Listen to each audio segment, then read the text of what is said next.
हरिओम. मी अशोकसिंह ढेकळे, गारगोटी, जिल्हा कोल्हापूर या उपासना केंद्रातून मी भक्त आहे. मी बापू परिवारामध्ये सन 2007पासून आहे. माझा एक अनुभव मी या ठिकाणी सांगत आहे. तर 2007पासून मी गारगोटी उपासना केंद्रावर येतो आहे. वेळोवेळी जशी जमेल तशी माझी मी उपासना सुरू असते आणि बापूरायाकडे एकच मागणं असतं की बापूराया, तू मला सशक्त ठेव, कष्ट करण्याची ताकद दे आणि तुझं नाव माझ्या ओटी नेहमी तुझं नाव माझ्या ओटी असू दे. आणि बापूंनी ते माझं नेहमी ऐकलेलं आहे. वेळोवेळी जेव्हा जेव्हा मला संकट आलं, काय अडचण आली, तर मी बापूरायाला हाक मारतो आणि बापूराया माझ्यासाठी सदैव हजर असतो. वेगवेगळ्या रूपात असेल, कसंही असेल, पण बापूराया माझ्यावर येणारं प्रत्येक संकट दूर करण्यामध्ये नेहमी हजर असतो. असाच एक अनुभव आहे. मला आठवतं आहे, तारीख होती 12 ऑक्टोबर 2018, वार शुक्रवार होता आणि त्या दिवशी मी आणि माझी साधारण 72 वर्षाची आई पार्वती विरा, आम्ही दोघेजण मुंबई या ठिकाणी आलो होतो. मुंबईला माझ्या वडिलांना गिरणी कामगारांच्या ड्रॉमधून रूम मिळालेले आणि त्या खोलीचा भाडे करार करण्यासाठी मी आणि माझी आई दोघेजण त्या ठिकाणी आलो होतो.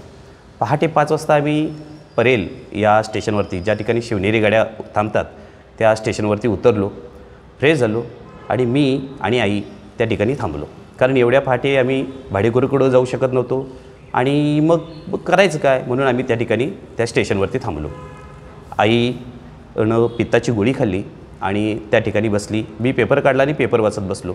एक 5-10 मिनटं गेली असतील आणि इतक्यात आईला काहीतरी चक्कर आली किंवा काय झालं काही कळलंच नाही. आई पटकन माझ्या शेजारी जी बॅग मी ठेवली होती त्या बॅगेवरती डोकं ठेवून झोपली. मला वाटलं आईला झोप आली असेल आणि कंटाळून आलेलं आहे, रात्रभर पाऊस केला आहे म्हणून मी तिकडं पहिल्यांदा लक्ष दिलं नाही.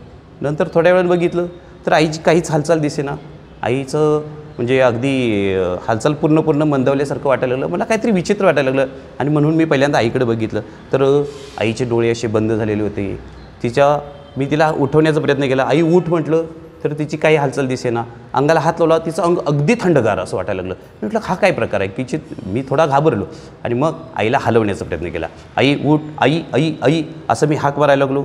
आई काहीच लक्ष नाही किंवा तिची हालचाल काहीच दिसेना.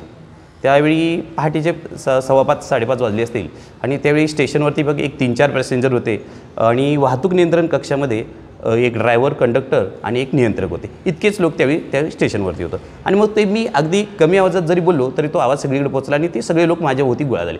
काय झालं आहे, काय झालं आहे? तर म्हटलं काय झालं आहे, मला काही कळेना झालं आहे आणि आई हालचाल करेना झाली. मी आईला मोठ्याने हाक मारतो आहे, आईला हलवत होतो, तिचे हात चोळत होतो, पाय चोळत होतो, पण तिची कुठलीही हालचाल दिसत नव्हती. मी घाबरलो आणि माझ्या मनात शंका आली की काहीतरी विचित्र घडलं आहे आणि आता यावेळी मी आईला कसं घेऊन जाणार, कारण मला तर भाडे करार करायचा होता. तो करार काय राहणं शक्य राहू दे, पण पुढे आता गावाकडे कसं न्यायचं आईला.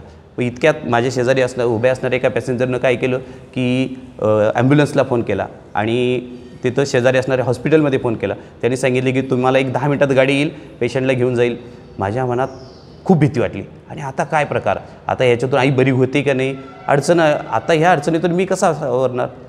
थोड्या वेळासाठी वाटलं की आता आपले गावकरी या ठिकाणी आहेत, कुणाला तरी फोन करूया, बोलवून घेऊया आणि मग आता इथून आईला मी काही जिवंतपणे घेऊ जाऊ शकत नाही, कारण तिची हालचाल अजिबात होत होती. मी नाकाजवळ हात नेला तर तिचा श्वासोश्वास कमी होत आला होता, हातपाय थंड पडले होते आणि मी म्हटलं की आता पुढची काहीतरी प्रक्रिया घडली आणि आई आता काही जिवंत राहणार नाही. आणि असे वाईट विचार आल्यानंतर मला आठवलं माझे बापू. मी माझ्या बापूरायाकडं नेहमी माझं मागणं असतं की बापूराया, तू आमच्या सगळ्या परिवाराला सुखी ठेव, आनंदात ठेव. आणि मी बापूरायाला हाक मारलं आणि माझ्या बॅगेमध्ये नेहमी उदी असते. मी पटकन उदी काढली, आईला लावली, आईच्या ओठाला थोडीशी टेकवली आणि मी बापूंना हाक मारली. बापू बापू असं मी हाक मारायला लागलो आणि एक वेळ बापू म्हणायचं, एक वेळ आई म्हणायचं आणि आईला मी जोरात हलवायचं आणि बापू बापू असे हाक मारायचे. एक 2-3 मिनटं असा प्रकार सुरू होता. ते शेजारी म्हणाले, बापू कोण, तर म्हटलं माझे सद्गुरू आहेत. आणि मी बापूंना हाक मारतोय, आईला हाक मारतोय. असं काही वेळ 2-3 मिनटं गेली आणि मग आईनं केलं.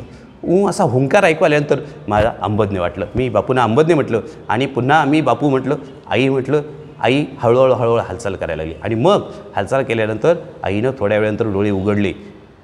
अंबज्ञ वाटलं मला. का तर या भयानक संकटातून काही वेळासाठी मला असं वाटलं होतं की माझ्या आईचं BP लो झालेले आहे आणि आता माझी आई जगत नाही. पण त्या मोठ्या संकटातून बापूंनी माझ्या आईला ते अगदी सही सलामत बाहेर काढलं आणि मग त्याच्यानंतर थोड्या वेळानंतर आई फ्रेश झाली आम्ही साधारण 7च्या दरम्यान त्या ठिकाणी रूमवर गेलो. आमचे जे गावकरी होते त्यांना ही परिस्थिती सांगितली, असा असा प्रकार घडलेला आहे आणि भाडे करार करायचं कसं.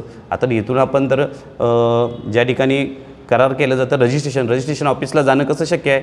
आणि मग त्यांनी म्हटले तुम्ही काही काळजी करू नका, रजिस्ट्रेशन करणारे जे आहेत त्यांना आपण फोन करूया आणि त्यांना आपल्या या ठिकाणी बोलवूया. आपल्याकडे पेशंट आहेत, वयस्कर आजी आहेत, सांगू आणि काहीतरी करू. आणि मग त्यांनी त्या प्रकारे व्यवस्था केली आणि रजिस्ट्रेशनला आम्ही सुरुवात केली. पण रजिस्ट्रेशन करत असताना असं होतं की आधार कार्डला लिंक केल्यानंतर हाताचे ठसे घ्यावे लागतात आणि आईचा एकही ठसा येईना. बराच वेळ प्रयत्न सुरू होता, जो अर्धा पाऊण तास प्रयत्न सुरू होता की हाताचे ठसे मॅचच होत नव्हते आधार कार्डाला. आता काय करणार, काहीच होत नाही. पुन्हा मला बापू आठवले आणि बापूंना म्हटलं बापू काहीतरी करा, कारण आता जर रजिस्ट्रेशन थांबलं, करार थांबला तर पुन्हा कराराला मला पुन्हा यावं लागेल आणि आता तर आई खूप आजारी आहे आणि ह्या वेळेत कसं करणार. आणि म्हणून मी बापूंना पुन्हा म्हटलं की बापू आजचं रजिस्ट्रेशन होऊ दे, काही वेळानंतर काय असे ना होऊ दे. आणि मी इकडं बापू म्हणून म्हणायला आणि तिकडं आईचा अंगठ्याचा ठसा मॅच झाला आणि रजिस्ट्रेशन प्रक्रिया पूर्ण झाली. अंबदने म्हटलं बापू आणि मग बापूंनी त्याही संकटातून मला बाहेर काढलं. आणि मग त्याच्यानंतर मी जेव्हा गावाकडे आलो, आमच्या गारगोटीला डॉक्टर गोंजारी म्हणून आहेत, त्यांना मी आईची तब्येत दाखवली आणि त्यांनी जेव्हा तपासणी केली तेव्हा म्हटले काहीतरी तुमच्याकडे कोणाचा तरी आशीर्वाद आहे, काहीतरी कोणाची तरी कृपा आहे, कारण या अशा परिस्थितीतून पेशंट बाहेर येणं फार अवघड असतं. आणि त्या ह्याच्यातून बापूंनी मला बाहेर काढलं, आईला सुखरूप आणलं. आजसुद्धा माझी आई अगदी सुखरूप आहे, बापू परिवारामध्ये आहे आणि बापूंची उपासना करण्यामध्ये, घरच्या उपासनेमध्ये नेहमी सहभागी असते. अंबज्ञ श्रीराम अंबद.